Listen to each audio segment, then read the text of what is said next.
Hello, hello, hello, everybody. This is Ebony Vaughn, and I come to you by way of Triple G Living, God Goals and Grind. And I am so excited to be here. I did not come on Friday, but I wanted to just stop by this evening just to share with you something that I have been thinking about for the last couple of days. For those of you who do not know, of course, I am Ebony Vaughn.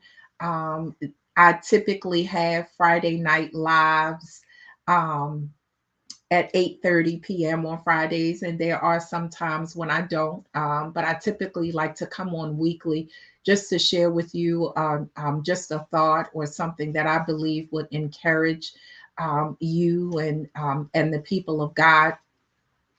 And I just want to share something with you as it relates to our journey through purpose. For those of you who have been with me and have shared with me on Friday Night Live, you know, I always say that Triple G Living is all about overcoming every obstacle, slaying every giant, and walking in our God given authority and assignment on earth. I truly believe that Triple G Living is a mandate, a mindset, and a movement designed to help people journey through purpose. And that is my mandate, to help people journey through purpose. Today, I want to talk about something, and I will be talking about this all week, especially on my podcast. And that is shrinking back in purpose. You know, oftentimes we struggle with this whole idea of shrinking back. You know, many of us, we start moving towards that thing in which God has ordained or we believe God has called us to. And for whatever reason, we begin to shrink back. Oftentimes we shrink back because we are intimidated by the possibility. You know, there are times when we feel ill prepared or not worthy for that thing in which God has given us. And then in some aspects, we almost look at that purpose and that assignment that God has for us, and we begin to find ways to remove ourselves from God's purpose. And oftentimes we do that by making excuses and finding ways to disqualify us. Does that sound familiar? Oftentimes, when we shrink back because in our minds, we create an environment where we tell ourselves that this is not for us, or we don't deserve it, or we often say to ourselves, I have more research to do. I'm not quite prepared. I'm not ready yet. And I want to speak to that person tonight who struggles with shrinking back. You are right there at that place of endeavoring in that assignment, but yet you shrink back to that which is comfortable. And oftentimes that which is comfortable is lack of movement. That which is comfortable just simply means that you're not pursuing that thing in which God has for you. And I want to speak to that person on tonight. I believe that there are so many of us that are right at that brink of birthing that thing that God has given us. We are right in the middle of manifesting, the plan of God for our lives, but yet we find ourselves shrinking back. You know, oftentimes we shrink back because we get distracted by the things around us, and we allow ourselves to be consumed with things that God didn't design. For those of you who follow me, you know this is something that I often say. But when it gets to when we start talking about shrinking back, one of the things that I want to be very clear with is that shrinking back is a willed position, right? And what I mean by willed position is when we shrink back, we do it with our eyes wide open. right? We shrink back, meaning it is an act of our will. It is a movement that we choose, and it is a movement that we allow in our lives, which means, with simply put, it means that you have control over whether or not you shrink back.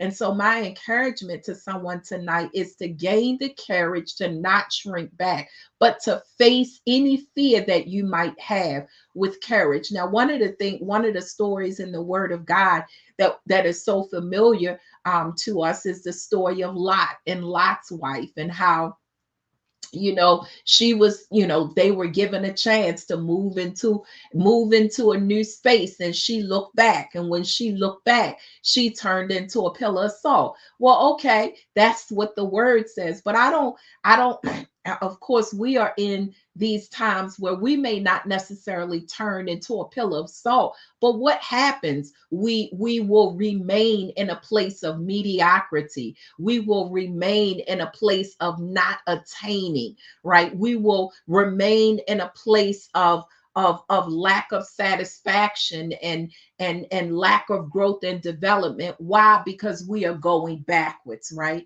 And so my encouragement to you is to move forward, to throttle forward, to have the courage to allow yourself to move forward despite how you feel, right? Because just like we talked about, oftentimes we will talk ourselves out of God's movement for our lives. We'll say things like, well, I'm not, I still have to go to school for this, and I need to get this person and that person. I need help in this area. I can't do it like this person. And if you are anything like me, there have been times in my life when I backed up simply because I started looking around and I saw people doing what I was doing, and I was like, you know what, maybe I shouldn't do this, right?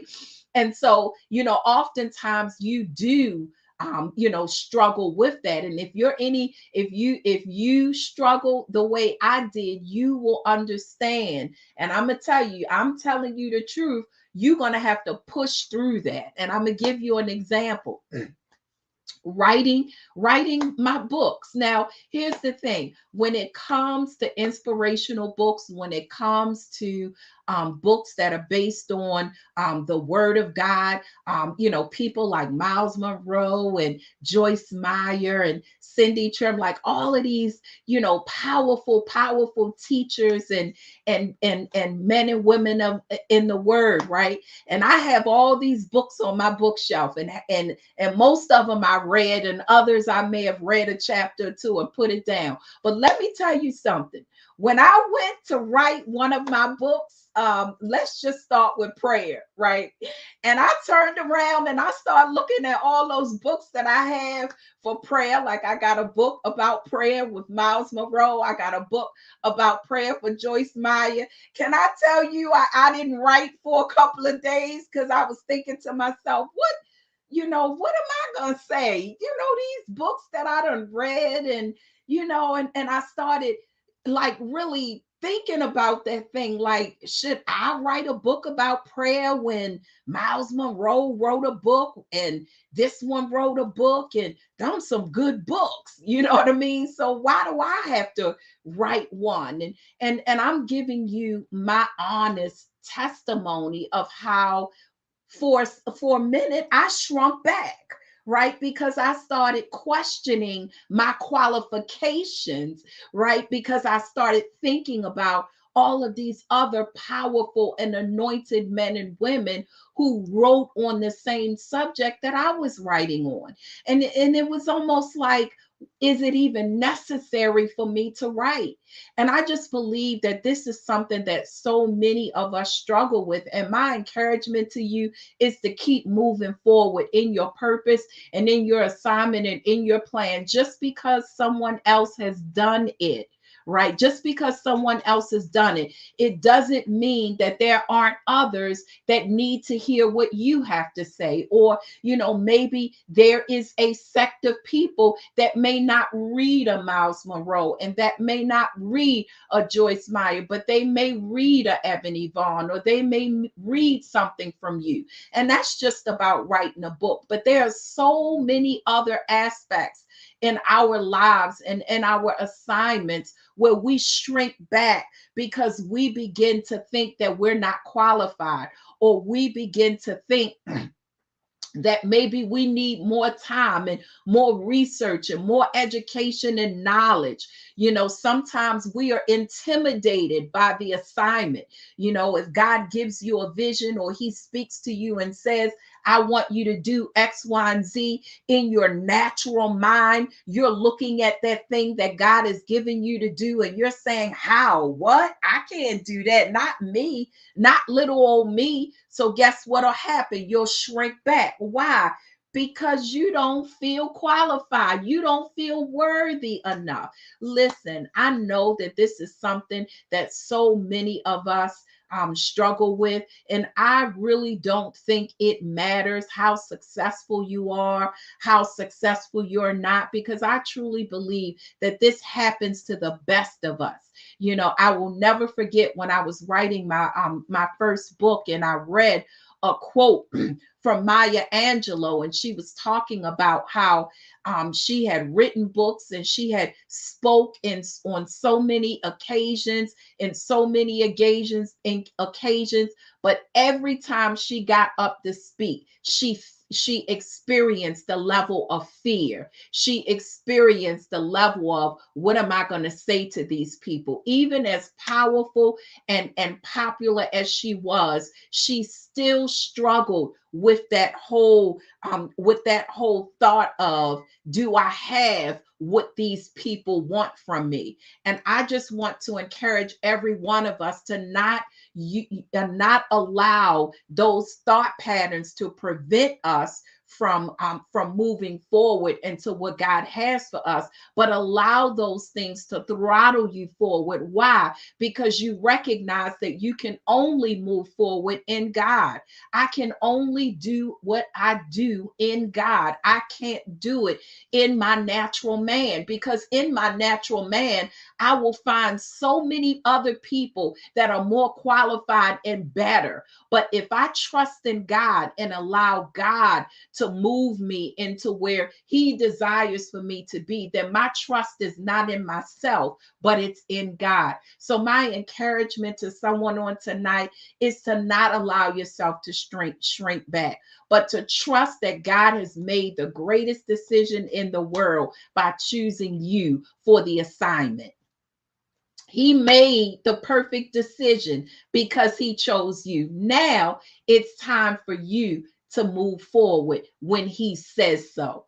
I will never say to move forward without God saying so, because there are times and seasons where, or there are seasons in our lives, well, maybe God is preparing us, and he's still dealing with us, and he's still pruning us in some areas. So he may not hit that green light, but guess what? There are other times when God is saying, okay, daughter, okay, son, let's move forward.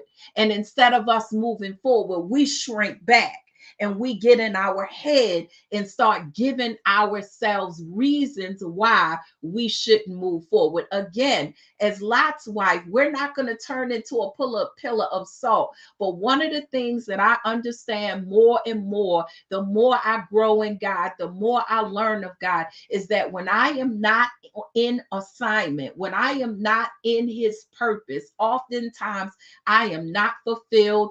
I lack satisfaction and my mood ain't right. You understand what I'm saying? Because there's always a yearning that we have. And when we're not flowing in God's rhythm, we are out of sync. And oftentimes when we are out of sync, we can't always we don't always understand why. And so what happens in our natural man, we become irritable, we become restless, we start, experiencing a sense of apathy and numbness. Why? Because we're not in God's rhythm.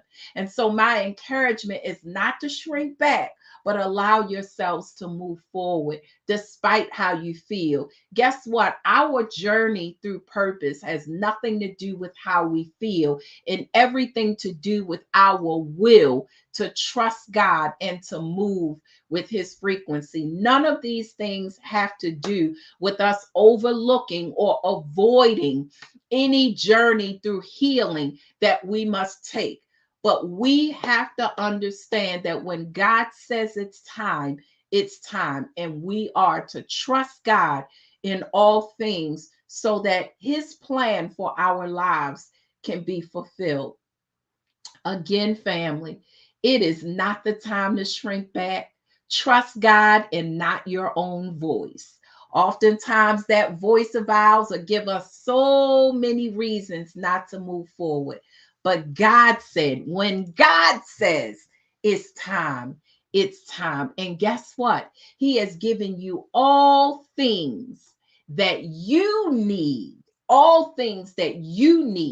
for the assignment in which he has chosen you for. God bless you, everyone. Make sure that you tune in to my podcast that will be dropping this evening, and I will see you on this Friday. God bless you.